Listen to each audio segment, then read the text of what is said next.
Hello everyone, just me, Jeff Donnelly, JP Donnelly, jpdonnelly8.com, JP Donnelly play basically just about everywhere. Okay, so today the United States Supreme Court came down with their ruling in Rahimi about restraining orders and people being able to own firearms while under a restraining order. You know, like a domestic violence restraining order.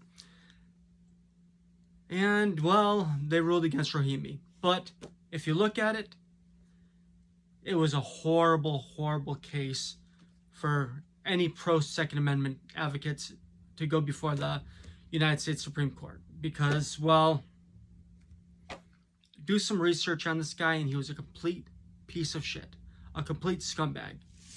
You know, instead of being charged with having firearms with a restraining order, realistically, they just should have charged him with, you know, what he did. You know, like the guy shot at what, 5 separate people? Like, I'm sorry, but if you're out there shooting at people, especially 5 different incidences of you shooting at someone, you should not be charged with having a firearm while having a restraining order against you. You should be charged with shooting at people, with actually using a firearm improperly, to say the least, improperly. Shooting at people is definitely improperly, but hey, you know, I'm sure that another case with a different set of facts that goes through the system might actually will probably have a different result, and the person will probably be allowed to own their, you know, retain their firearm ownership with different facts. But with the whole facts in the Rahimi case, you know, like, you know, yeah. The other cases, I guess, are going to have to actually show that, I guess, as long as you show that you're not a threat to the person and that the restraining order was bogus in the first place, you should be able to hopefully bypass this case. But with the fact pattern that we had in Rahimi, you know, like the guy shooting at everyone, and, you know, unfortunately, we lost this one because of who Rahimi was. But this also should actually open up our eyes to another aspect of the system and what needs to be done. Our system of government needs to hold people responsible for what they do, not just taking low-hanging fruit. But I mean, this guy should have been charged with firing at 5 separate people, and improper use of a firearm 5 different times, and the book should have been thrown at him, plain and simple, and the guy should have been given so much time that he would never see the light of day, ever. Because we cannot have people walking around the street shooting at people. Once you start shooting at people like that, you should actually be facing life in prison. And that's what Rahimi should have gotten, is life in prison for shooting at people. One of them was a drug deal. Another one was someone that witnessed the case of domestic violence. Like, what the hell? Come on, man. But with these facts, only one Supreme Court Justice Thomas, was willing to actually rule in a proper way. Because everyone else was obviously too afraid to rule how they should have, because a civil restraining order, most are bullshit, plain and simple.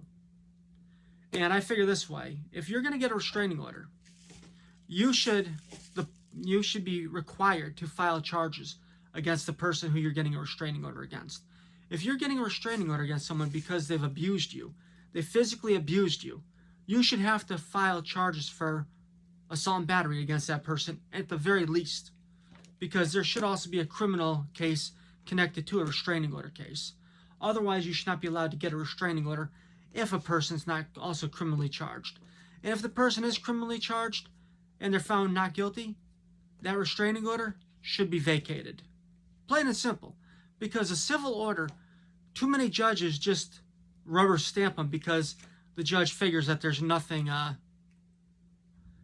you know, no harm, no foul, because it's only a civil order. They don't realize that, or pay attention to the fact that someone's civil rights are also affected by that. But, yep, so we lost Rahimi. And hopefully that doesn't cause the huge domino effect of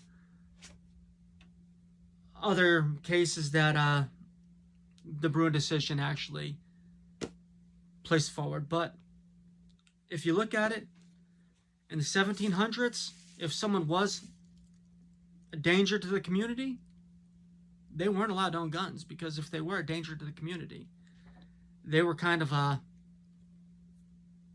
you know what I'm saying? They weren't allowed to walk around.